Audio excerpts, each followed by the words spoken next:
David Begnaud joins us now from San Juan. David, it has been 8 days since Maria made landfall. We've seen in your stories that people are pretty much lining up just to get the basics every single day. Can you describe what morale is like there now?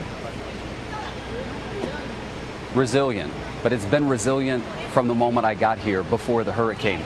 These are Americans waiting in line, desperate to buy fuel. One lady said to me, if I don't get the gasoline, I can't drive my car to the place that is open to get food. She said, I ran out. That's why I need the fuel, to drive my car to go buy some more fuel. These people have slept in their car overnight. This family right here, they've been in line since 9 a.m. yesterday morning. Nearly 24 hours at this point. Gas stations around the island are running out of fuel. And listen, it's a whole lot easier to find fuel in and around places like where we are in San Juan, the capital. But this gas station, for example, is running out every day. They're going to get a new shipment. But Anne Marie, officials are telling us at the Children's Hospital, probably 10 minutes from where we are right now, they are in jeopardy of running out of diesel fuel by noon if they don't get another shipment.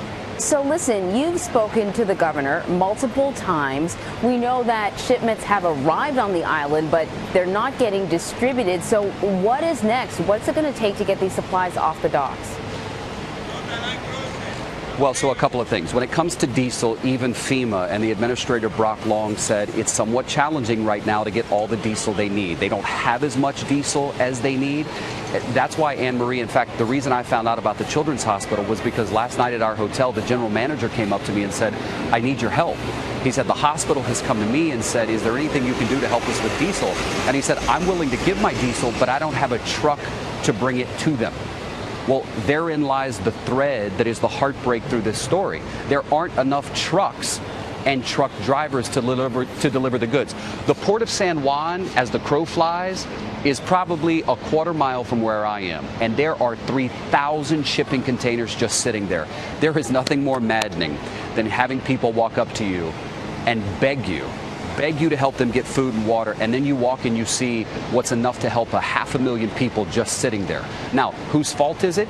Nobody's really pointing fingers. The governor has said, listen, the truck drivers that I need, their homes were damaged, or leaving home, the roads have been washed out so they can't get here, or we can't get in touch with them. For example, last night there was a note that was passed under my door.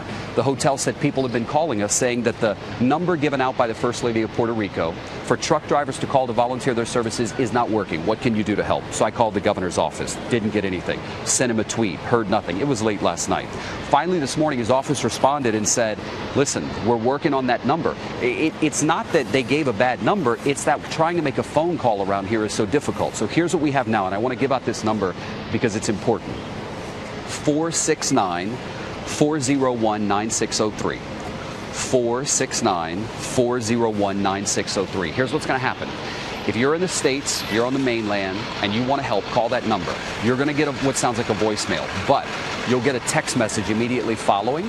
You respond to that message with your name, your license information. Not just anyone can do this, right? You have to be licensed to do it for all the reasons you can understand.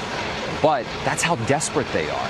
Right? I tweeted yesterday that all those supplies were sitting there, and the governor of New York retweeted my tweet and said, hey, listen, we're sending more personnel from New York, including truck drivers, who can help get these supplies to the people who need them. Well, that is very, very good news. You mentioned the hospital just down the road, running out of fuel. And when you spoke to the mayor of San Juan, she was in tears, talking about people who died in hospitals. They had made it to the hospital, but they were not able to survive because the hospital was not able to function because it was running out of fuel. What do we know is being done to help these patients? Listen, I talked to a doctor yesterday who stood right here at this gas station.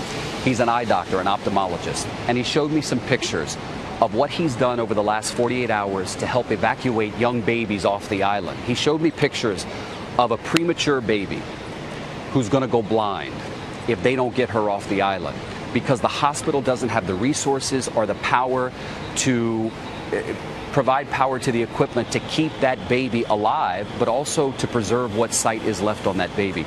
So the doctor recalled this emotional story of rushing to get the baby to the tarmac to get it on a private plane, but on the way there realizing, wait a minute, the baby hasn't eaten and the hospital doesn't have the food. So let's try and itemize just how many ounces the baby needs. Let's find nourishment somewhere. So they pulled the ambulance over, gave the baby the nourishment she needed, then loaded the baby up with the mom on the plane. And the doctor said to me, the mother looked at me and said, where am I going? And he said, Kansas. And she said, where's that? And the doctor said, it's okay. They will help you when you get there. She had no money. The doctor gave her some money. There are stories like that all over this island, okay?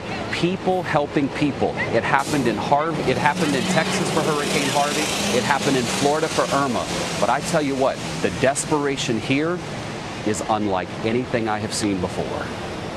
It's heartbreaking. Every story you tell is harrowing, but also inspiring at the same time. David, you're doing fantastic work. Thank you so much. David Begnaud in San Juan. You bet.